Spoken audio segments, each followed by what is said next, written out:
What's up, everybody? Coach Daisha here, and I want to bring you this week's hot topic, which is all about the importance of impact training.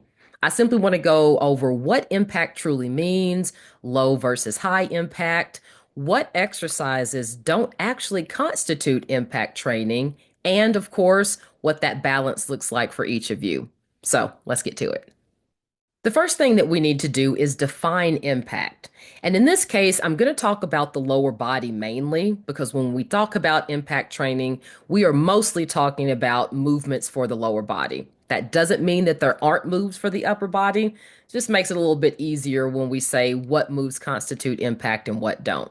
So, impact simply means when the foot comes forcefully into contact with the ground.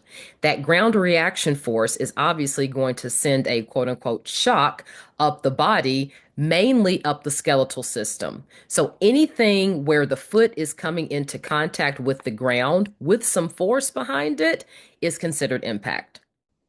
Now, you can already see where impact can automatically be categorized as either low impact or high impact. One great example of low impact movements would be walking, right? We all walk around throughout the day. Hiking, dancing, things like that might be considered low impact activities. Then, of course, you've got your higher impact activities, including running, jumping, and plyometrics. So, always keep in mind that, especially if you are new to fitness, we would want you to start with those low impact activities first. And then, of course, if you're able to do so, ramp yourself up to higher impact. The higher the impact movement, the greater impact that it truly has on your bone mineral density. Now, once again, in order for a movement to be impact, your foot has to come into contact with the ground. So, with that said, there are a lot of cardio activities out there that a lot of us enjoy that don't constitute impact. And those would include swimming, cycling, the elliptical machine, things like that. Now, are those amazing workouts? Of course they are. And for certain people, they can be very beneficial for not only cardiovascular, but for some strength training. But they don't help with impact because, once again, the foot is not coming into contact with the ground. Keep that in mind when you are starting to kind of put together your own workout routine. You can always keep those in there, but if you're trying to improve bone mineral density, impact is one of the best ways to do that. So we want to make sure that we get impact movements in there and those particular types of formats, the swimming, the cycling, etc. They can kind of be on the side because they're not really going to help too much with the impact. If you're watching this video, it's probably because osteoporosis or osteopenia is something that you've been diagnosed with. And it might not be your only diagnosis.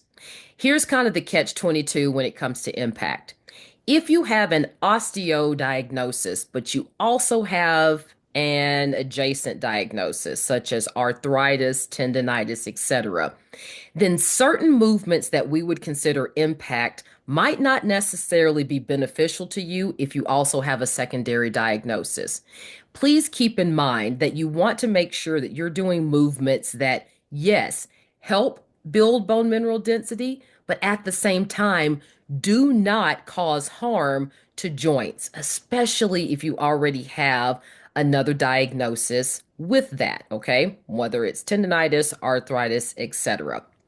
Always keep your own personal medical history in mind when we talk about impact. And that leads me to the last part of this, which is balance. That balance is going to look different for all of us. And when I talk about balance, I am talking about each one of us finding that sweet spot where we add impact activity, but at the same time, we don't add so much that we either cause injury or fractures. Now, that balance spot, that sweet spot, is going to look different for everybody because even if we all have the same diagnosis, we probably fall in a spectrum on that diagnosis as far as fitness level, prior fractures, etc. So always keep in mind your current fitness level and any other diagnoses, as I mentioned before, that you may have. That's going to help you create your own balance spot, your own sweet spot when it comes to impact training. The higher the impact, the greater bone mineral density can be achieved. But high impact is not going to be appropriate for every single person.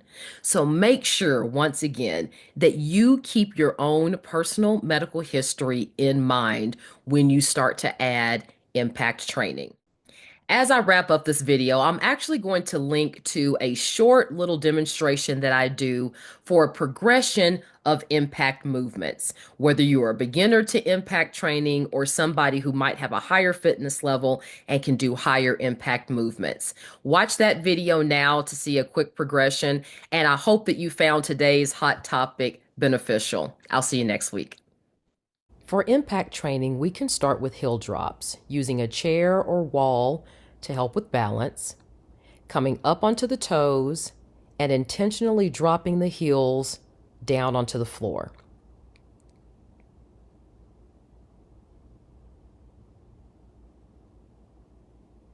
From here, we can progress this move into a marching stomp. March in place, intentionally placing each foot down onto the ground as hard as you can. Lastly, we can progress this move into a light jog. As you can see, the heels stay under the body with a slight lift in the knees.